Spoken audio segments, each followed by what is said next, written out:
The shooting death of a Minneapolis woman during an ICE operation yesterday has inflamed political battle lines across the United States.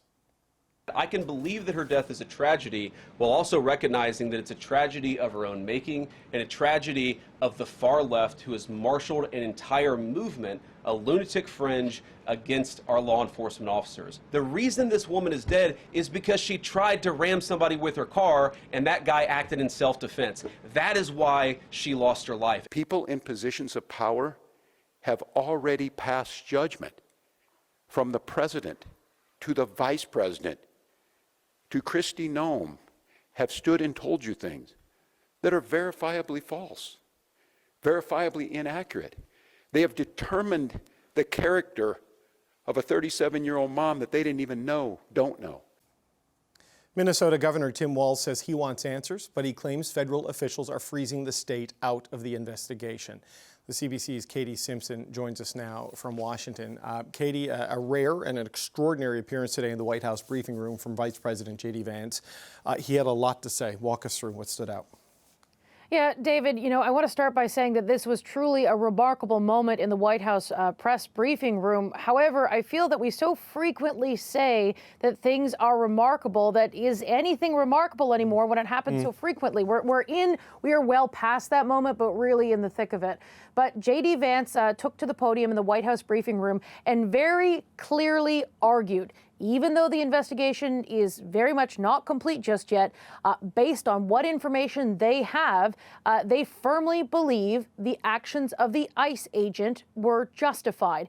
He, as you heard in that clip there, he blamed Nicole Good for her own death, saying she was a victim of radical left ideology. One thing to point out is that Good's ex-husband said at the time of the shooting, she had just dropped off her 6-year-old son at school and was on her way home, and that according to him, he'd never known her to go to a protest. Have a listen to what J.D. Vance said today from the White House, making it explicitly clear that the White House already has an opinion as to what happened. Everybody who's been repeating the lie that this is some innocent woman who was out for a drive in Minneapolis when a law enforcement officer shot at her, you should be ashamed of yourselves. How have you let yourself become agents of propaganda of a radical fringe that's making it harder for us to enforce our laws? That woman is part of a broader left-wing network to attack, to dox, to assault, and to make it impossible for our ICE officers to do their job. When somebody throws a brick at an ICE agent, or somebody tries to run over an ICE agent, who paid for the brick? What young mother shows up and decides they're going to throw their car in front of ICE officers who are enforcing legitimate law? You've got to be a little brainwashed to get to that point. Democrats have to stop rallying the mob against legitimate law enforcement operations, and that means that we are going to get tougher. We're not going to give in to terrorism on this, and that's exactly what's happening. So essentially, the argument from J.D. Vance is if you question or don't sort of promote the narrative from the White House that you are lying to the public. That's an argument he just made in that clip pack you just heard there. Again, we've heard the White House before in difficult moments, blame without credible evidence in the moment or before an investigation is complete, blame what they say as a vast left-wing radical conspiracy for being responsible for these kinds of things. And we've heard the White House sort of employ these tactics before where, I keep going back to, do you remember when there was that horrific plane crash in Washington where a plane and helicopter collided, before the investigation was complete, before anything was really sort of determined about what had happened there, because those are very technical and can be lengthy investigations. The Trump administration was blaming DEI policies because they are politically opposed to diversity initiatives. It's sort of, when there are these moments, we've seen the White House time and time again sort of blame, whether it's a political opponent or blame the politics of something for a situation right now. We have no evidence that this woman was involved in any sort of left-wing vast conspiracy the way that J.D. Vance laid it out there. But again, this is something that we've heard before from the White House in this moment. So as remarkable as that press conference may have been, it should not necessarily be surprising. No, that is a very good point of context, Katie. And by all accounts, Ms. Good lived in that neighborhood, and what they're calling sort of a vast left-wing conspiracy is people who film and ensure that civil rights are being respected in these things, and we don't even know if she was part of that or not. So they're push and push back. What kind of pushback has there been since J.D. Vance took to the microphone? It's falling along political lines in the United States right now, which, again, I don't think should be surprising to our Canadian audience, especially an audience watching Power and Politics. The Trump administration is united on this. There was one sort of exception. Tom Homan said, who is the border czar. He talked about, an investigation playing out, but everyone else that we've heard from at the high levels in Trump's inner circle are pushing the same message that, this was a domestic act of terrorism, the shooting was justified, and they're standing by the officer. The pushback is coming from Democrats. We've heard it on Capitol Hill, but largely it's coming from Tim Walz, who is the governor of Minnesota. Many Canadians might remember him. He was Kamala Harris's running mate in the 2024 election, and he recently announced that he will not be seeking re-election. He has made calls for calm in this moment, and he's really expressed a lot of frustration with the way that the federal government has been talking about this, as well as what they're doing in terms of leading the investigation. He's deeply concerned that federal authorities have made up their minds and that it will undermine the credibility of any sort of investigation. He particularly takes issue with some of the language that Kristi Noem, who is the head of the Department of Homeland Security, she's the secretary there, because she's made similar statements to J.D. Vance. Have a listen. Yes, I saw the video. Yes, I saw that. But a thorough investigation will see what happened before that. It will take all factors in, and it will come up with a fair and just conclusion. And we will accept that. Very, very difficult for Minnesotans to think in any way this is going to be fair when Kristi Noem was judge, jury, and basically executioner yesterday. That's very, very difficult to think that they were going to be fair. So Minnesota state officials have said that their investigative teams have been denied sort of access to the ongoing investigation, that the FBI is leading it. They are concerned that they won't be able to access any sort of evidence or materials that would allow for an independent investigation. Kristi Noem fired back, saying they're not being shut out. They didn't have the jurisdiction to be involved in this anyway. So there continues to be a partisan divide when it comes to the investigation at this point, with Governor Walz pointing out multiple times at that news conference that there is concern that the investigation will not be fair, will not be credible, because federal authorities have already sort of made the case that they're trying to push. And as we heard from J.D. Vance, he basically said, directed at the media, but anyone who is not portraying this in the way that the White House sees it, they should be ashamed of themselves. Katie Simpson, the CBC's Katie Simpson in Washington. Thank you so much. We'll talk to you again soon.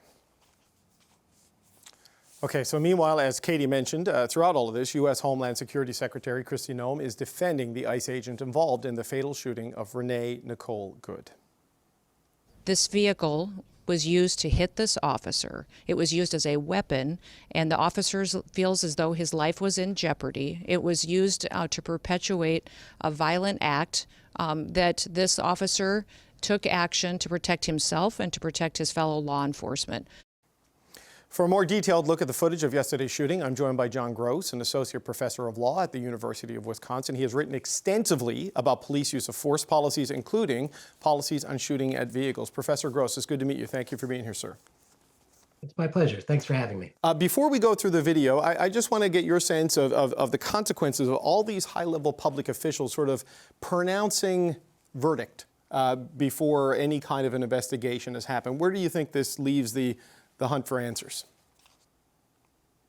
I mean, it definitely appears to be political. There's no other way to describe it. I mean, typically when there is an officer shoots someone, takes a life, the first response from responsible members of law enforcement is to say, let's do an investigation. Mm-hmm. Let's reserve judgment. Let's be thorough about this before we start making public statements about where we think the evidence leads. Okay, no, it's an important point because a lot of norms are are being busted right now. We're going to go through the video. We're going to go through it in components just to sort of look at various stages of the incident. So I want to take a closer look at the footage now, and we're going to look at the first part. This is sort of the establishing video, looking at the first part where the ICE officers' trucks approach the SUV.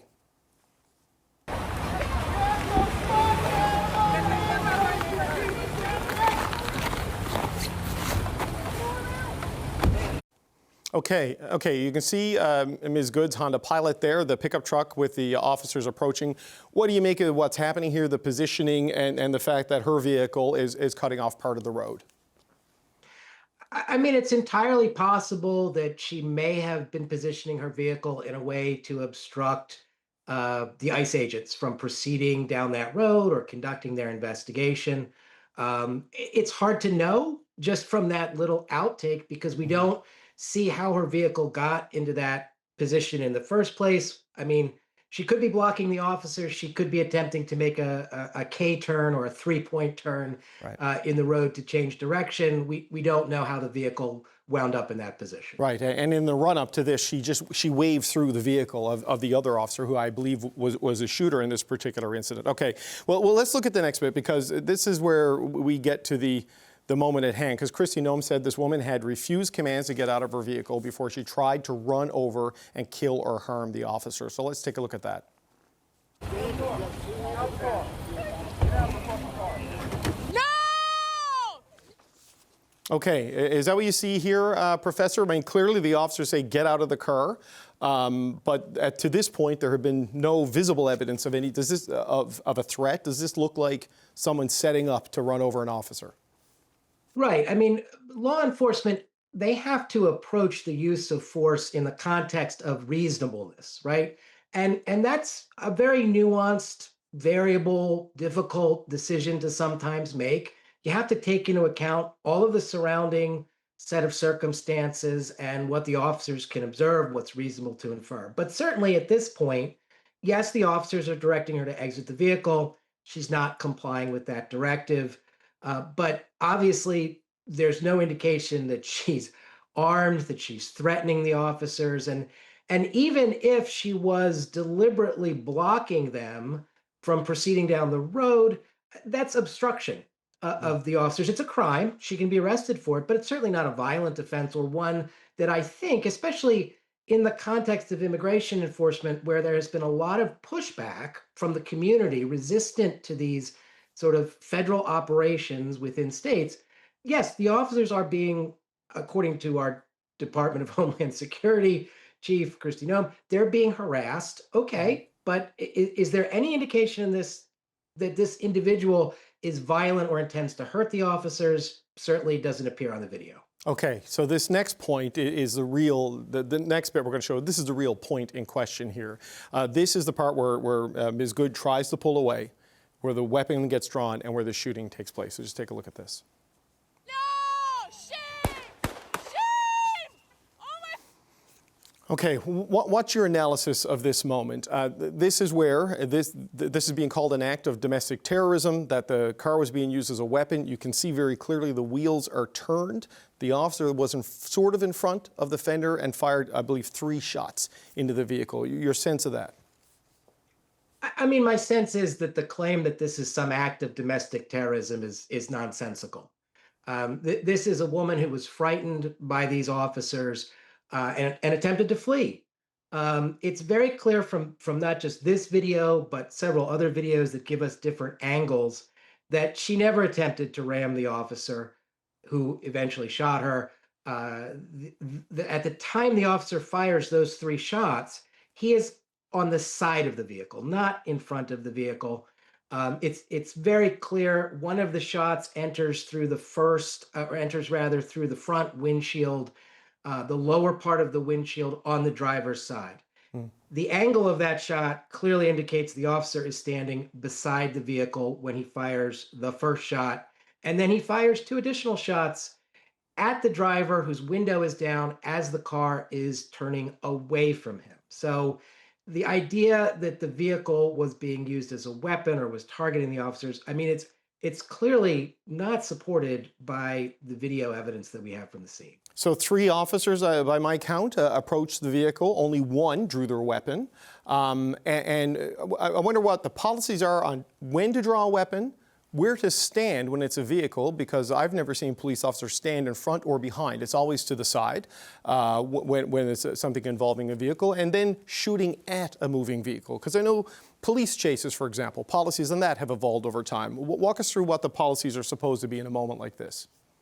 Right. So, as you point out, police officers are not supposed to stand in front of a vehicle or behind the vehicle because the driver could suddenly accelerate forward or put it in reverse, right? And then strike the officer. So, standing in front of the vehicle is not a good tactic.